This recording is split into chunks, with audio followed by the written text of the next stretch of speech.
The first time Anna broke something in their home was a cheap IKEA vase, knocked over in the chaotic, happy unpacking of their first apartment. Mark had just laughed, kissed her, and said, "For luck." 7 years later, their Mayfair townhouse was filled with tasteful, expensive things. A single, perfect calla lily stood in a slender vase from Tiffany & Co. Anna stared at it, and the perfection of it all felt like a lie. It was a tiny thing, a discrepancy. Mark, her brilliant, handsome hedge fund manager husband, had left his work phone on the kitchen island. He never did that. It was his holy grail, always tucked away in his briefcase. As she poured her morning coffee, the screen lit up.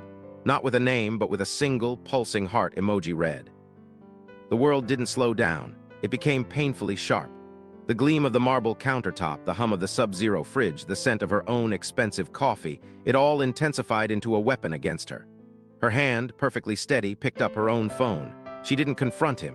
Instead, she opened their shared cloud storage, the one they used for vacation photos and household documents. A folder she never looked at. Inside, a PDF named Portfolio Overview PDF. She opened it. It was a real document, but the properties section listed an apartment she'd never seen, an address in Shoreditch, a purchase date from 8 months ago. Her heart didn't break, it turned to ice. This wasn't a crime of passion. It was a meticulously planned double life. The phone, the hidden folder, it was all so calculated. The betrayal was in the cold corporate efficiency of it. Anna didn't hire a private investigator. She became one. While Mark was at his late meetings, she was learning. She used a pretext to get a copy of the building's roster from the Shoreditch concierge. "I'm with a delivery service, need to verify a tenant name." The apartment was leased to an S. Reed. A deep dive into social media revealed her. Sophie Reed, a vibrant, younger art curator with a laugh that seemed too loud and a life that seemed too colorful. Anna watched her Instagram stories, a silent, phantom observer of her own destruction. Sophie posting a photo of a meal at a restaurant Anna had wanted to try for weeks.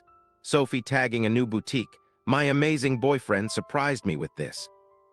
The bracelet on her wrist was a Cartier Love bracelet, identical to the one Mark had given Anna for her last birthday. The rage was a living thing coiled in her stomach. But Anna didn't scream, she didn't cry. She started a new folder on her own encrypted phone, Project Phoenix. Anna was an architect by trade. She designed structures to stand the test of time. Now she would design a collapse. Her revenge needed to be more elegant than his betrayal. It couldn't be a messy divorce fueled by rage. It had to be a trap that closed around him with the quiet, final click of a well-made lock. Phase 1 financial. Mark was arrogant but brilliant with his clients' money. His own, however, was a different story. He had a secret, high-risk trading account he thought she knew nothing about. Using the access she still had to his main laptop, he'd gotten sloppy, confident in her ignorance. She planted a seed. A fabricated but highly convincing email from a Swiss contact about an imminent, catastrophic crash in a niche tech stock he was heavily invested in. Panicked, he would sell at a massive loss. She made sure the trail would look like his own bad judgment, a panic sell. Phase 2, social. She needed an ally, not a friend, but a weapon. She found Liam, Sophie's ex-boyfriend, a photographer she'd dumped for Mark. Anna approached him not as a scorned wife, but as a business partner. "They took something from both of us," she said over a discreet coffee. "Let's take it all back." Liam, bitter and eager for payback, agreed.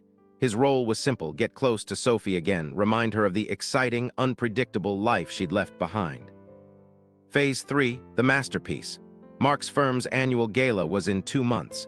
It was the pinnacle of his social calendar, where he played the role of the powerful, devoted husband. Anna decided it would be his stage for a downfall worthy of a Greek tragedy. Weeks passed. Anna was a ghost in her own life, executing her plan with chilling precision.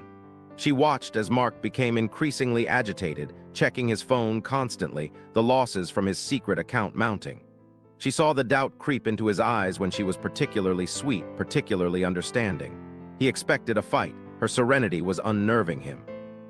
Liam played his part perfectly.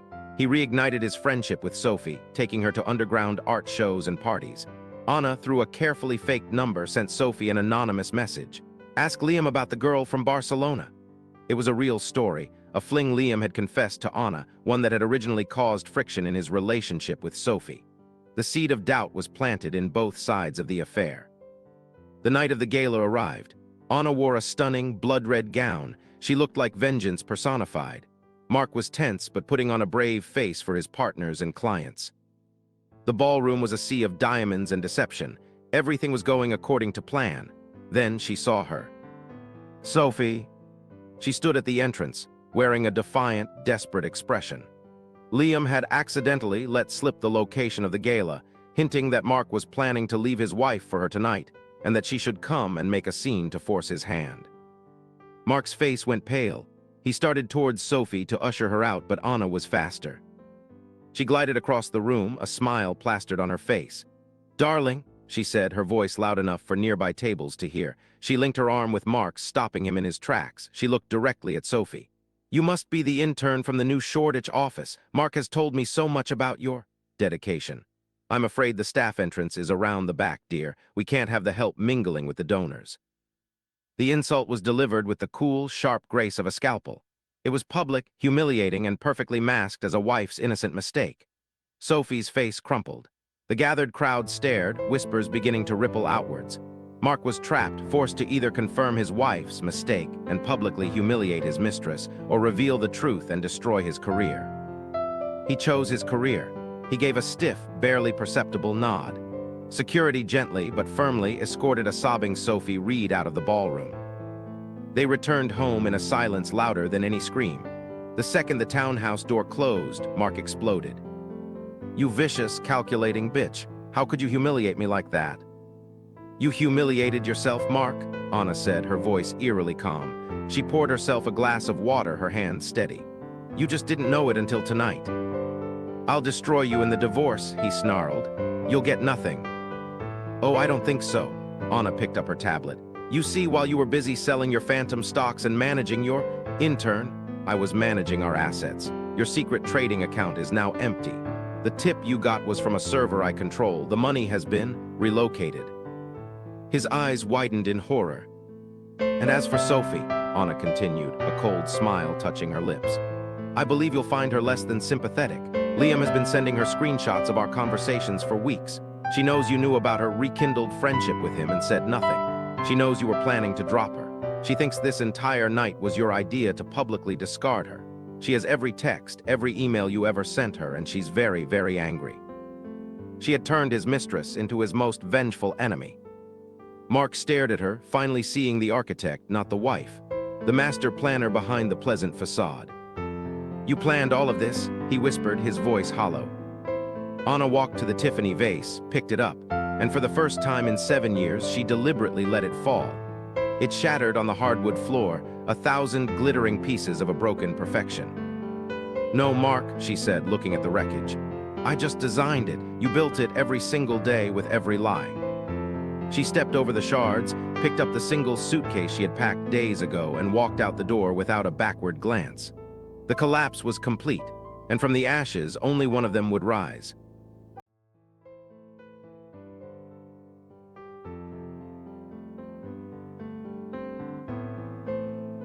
The rain lashed against the windows of their renovated Brooklyn brownstone, a steady drumbeat that matched the rhythm of Liam's typing.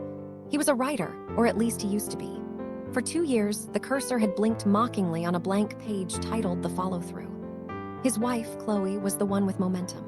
Her boutique fitness studio, Apex, was the new darling of the neighborhood, a temple of lycra, green juice, and ambition.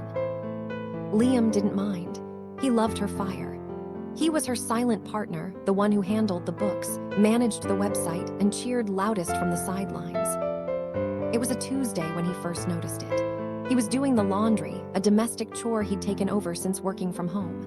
He buried his face in the soft cotton of Chloe's hoodie, breathing in the familiar scent of her coconut shampoo and the faint, clean sweat from her morning workout.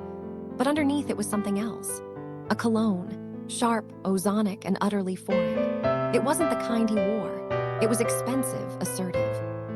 A cold knot tightened in his stomach. He told himself he was being paranoid. She hugged clients, trainers. It could be anything. But the writer in him, dormant for so long, woke up. He started noticing other things. The way her phone, once left carelessly on the coffee table, was now always face down. The new, cryptic passcode she'd set on their shared iPad. The late inventory nights at the studio that had become more frequent. Liam's revenge began not with a plan, but with a search for the truth. He wasn't a fighter, he was an observer. He used his skills not to write a novel, but to deconstruct his own life. He remembered Chloe used the same password for everything: their streaming service, her favorite online store, a variation of her childhood dog's name. It was a long shot, but he tried it on her iCloud account on the shared iPad Buster 2010. It worked.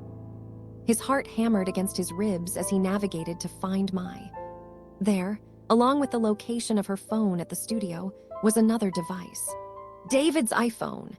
It was pinned to a luxury apartment building in Tribeca, a place far removed from their world of yoga mats and writer's block. David, the investor, a sleek venture capitalist type who had come into their lives 6 months ago, believing in Apex's potential. Liam had thought he was investing in the business. He was investing in the owner. The rage was a white-hot needle, precise and burning, but Liam didn't confront her. He opened a new document on his laptop. He titled it Project Penance. Liam's revenge would be a story he would write into reality, a story where the villain's own greed would be his undoing. Phase 1, the bait. Using his access to Apex's financials, Liam created a phantom. He crafted a set of books that showed the studio was on the verge of explosive, franchise-worthy growth, but was critically hampered by short-term cash flow. It was a lie artfully woven with just enough truth to be believable. He then accidentally left a printed financial projection on the kitchen counter, where Chloe would find it. He knew she would take it straight to David, her knight in shining armor. Phase 2, the hook. David took the bait. He proposed a second, much larger investment, a bridge loan to fuel this imminent expansion. He was greedy, seeing a huge return. Chloe, blinded by ambition and infatuation, agreed immediately.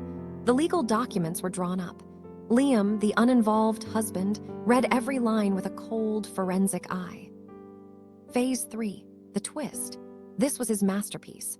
Buried deep in the labyrinthine legalese of the investment contract, a clause written by David's own lawyers to protect him, was a poison pill. It stated that if the company's financial projections were found to be materially and knowingly misrepresented by the founding partners, the entire loan would convert to an immediate, personally guaranteed debt, payable by the founders, Chloe, and as her spouse, Liam. Liam made one tiny, imperceptible alteration.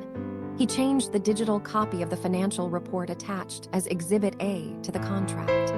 The version he gave Chloe to send was the rosy, fake one. The version he secretly uploaded to the e-signature portal before David signed was the real, much less impressive set of books.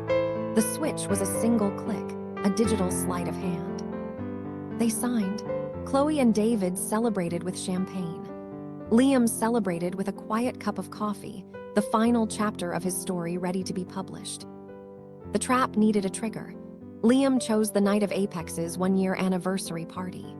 The studio was transformed, filled with the beautiful, sweating, successful people who were Chloe's new world. David was there, his hand possessively on the small of her back. Liam waited. He watched them, a ghost at his own feast. Then he sent 2 emails. The first was to David, from a fake lawyer's account. It contained the real financials attached to the contract, highlighted for clarity, and a terse legal notice about the fraudulent misrepresentation, invoking the personal debt clause. The second was to Chloe, from his personal account. It contained a link to a private, password-protected blog. The blog was his Project Penance document. It was a chronology of his discovery.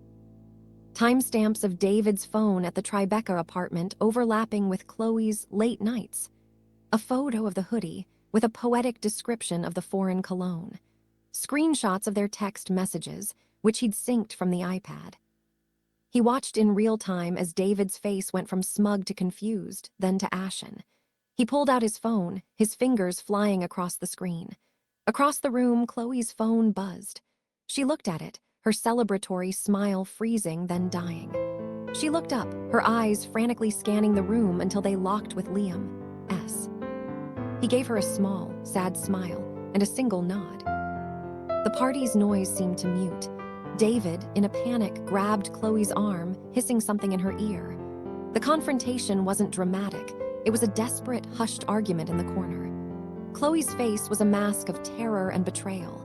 David was not a lover anymore, he was a creditor. The romance evaporated, leaving only the cold, hard reality of financial ruin. Liam didn't stay to watch the rest. He walked out into the cool Brooklyn night, the sound of the broken party fading behind him. At home, he packed a single bag. On the kitchen table, he left two things. The first was a printed copy of the signed investment contract, with the fatal clause circled in red. The second was the first page of a new novel. The title was no longer The Follow-Through. It was The Silent Partner. His phone buzzed. It was Chloe. He didn't answer. He had spent 2 years unable to write an ending. Now he had written one for both of them. His was just beginning. He had used the money from his own secret savings, money he'd made from freelance editing Dee never told her about, to buy a one-way ticket to Lisbon. He had taken a story of his own humiliation and rewritten it. He wasn't the cuckolded husband anymore. He was the architect. And as he hailed a cab to the airport, he felt the first genuine spark of his old self, a man who was finally ready to write his next chapter alone.